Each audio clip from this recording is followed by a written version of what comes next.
Europe 1, le grand direct des médias. C'est tout comme. Bastien Millot, vous êtes Bonjour. demandé si le journal de 20h était justement condamné à disparaître. Et oui Jean-Marc, il est loin le temps où le 20h régnait en vainqueur sur le monde de l'info. C'était l'époque où Mazur faisait du sur-mesure, où on n'imaginait pas souper sans PPDA et où personne ne larguait les amarres ni même les Paul Amarres.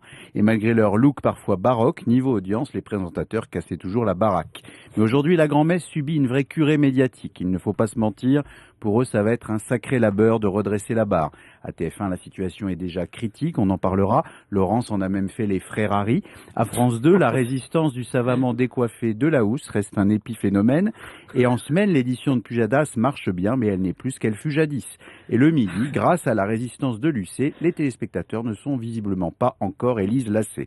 En fait, avec le triomphe de l'info non-stop, les 20h se sont fait paragiter. Avec la TNT toujours disponible, c'est moins tentant de regarder les chaînes d'antan, sans compter la concurrence du journal d'M6. Lors de son lancement, le buzz, on s'en souvient, s'était concentré sur le fait que le présentateur était debout. Depuis, cette édition a réussi visiblement à asseoir une vraie popularité. Et visiblement, rien ne semble pouvoir enrayer la chute d'audience des journaux télévisés. Et oui, Jean-Marc, et cette baisse est en partie due au succès des séries qui leur font face. En suivant massivement sur France 3 au même moment les aventures du quartier du Mistral, le public met un sacré vent aux journaux. Sur M6, Scène de ménage est aussi à l'origine d'un sacré remue-ménage, sans compter sur Canal, le petit journal et son ton caustique qui font des scores costauds.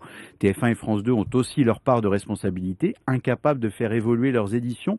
Ils nous imposent souvent des formats très formels qui sentent un peu le formol.